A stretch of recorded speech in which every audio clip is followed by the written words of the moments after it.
C'est Philippe Zawati qui est avec nous ce matin. Bonjour. Bonjour. Merci d'être là. Vous êtes référent Paris pour La République En Marche.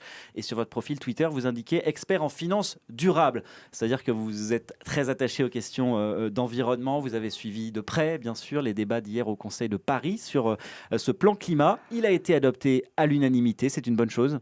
C'est une très bonne chose. Je pense que seule l'unanimité était possible quand on parle de lutter contre le réchauffement climatique. Et les villes, de façon générale, et la ville de Paris se doivent d'être exemplaires dans ce domaine. Alors c'est un plan ambitieux, hein. Il y a 500 mesures. L'objectif, c'est un bilan neutre en carbone à l'horizon 2050. Bon, c'est loin.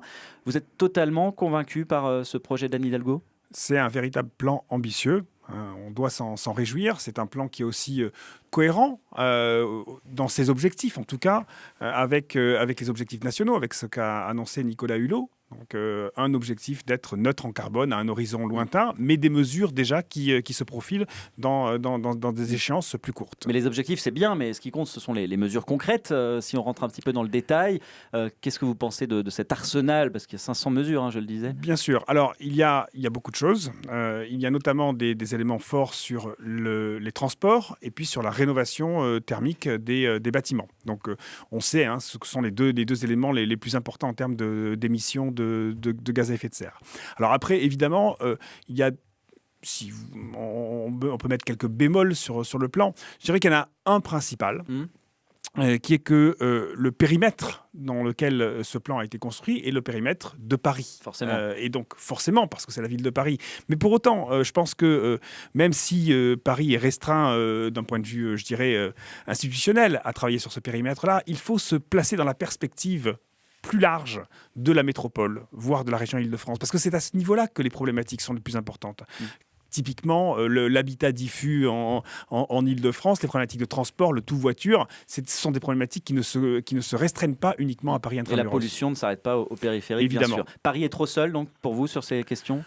Paris prend des positions. Paris doit maintenant travailler avec l'ensemble des communes limitrophes, des départements et de la métropole du Grand Paris. Et puis donc ça nous ramène à toutes les problématiques institutionnelles que nous allons voir venir maintenant dans les semaines qui viennent sur la question de la métropole. Paris est quand même aujourd'hui à l'avant-garde sur ces questions. C'est important que la capitale montre l'exemple en matière de politique environnementale ? Tout à fait, c'est très important. Alors après, nos amis de La République En Marche au sein du Conseil de Paris ont fait d'autres propositions pour aller encore plus loin.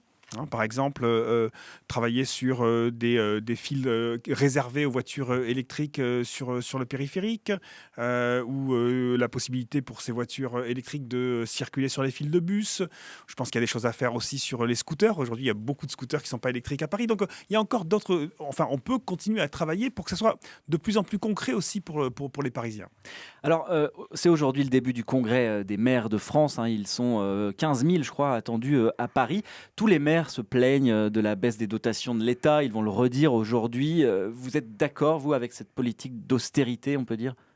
Je crois d'abord qu'il faut écouter ce que disent les maires de France. Donc, vous savez qu'il y a je crois une quinzaine de ministres qui vont assister à ce congrès des maires de France. Le président de la République, il sera jeudi. Donc, il y a une écoute à avoir. Donc, clairement, c'est important qu'il y ait une cohérence entre la politique nationale et puis ce qui se fait dans les territoires. Mais ça va pas trop loin, la réduction des... Je crois qu'il y a surtout un malentendu assez fort là-dessus. Il y a au contraire un changement d'état d'esprit complet qui a été mis en place par le gouvernement. On entre non pas dans des suppressions de façon un peu autoritaire de dotation, comme ça s'est produit ces dernières années. À Paris, ces dernières années, c'était 200 millions d'euros par an de baisse de dotation. Cette année, il n'y a pas de baisse de dotation. Donc, on est dans un changement complet. On arrête ces baisses autoritaires et en revanche, on entre dans ce qu'on appelle une contractualisation. Donc, on entre dans un chemin avec des conférences des territoires qui auront lieu régulièrement. Il y aura un dialogue permanent entre le gouvernement et les territoires. Est-ce que vous étiez à Lyon ce week-end pour l'élection de Christophe Castaner? Oui, j'étais à Lyon ce week-end, absolument. À la tête de ce parti de la majorité.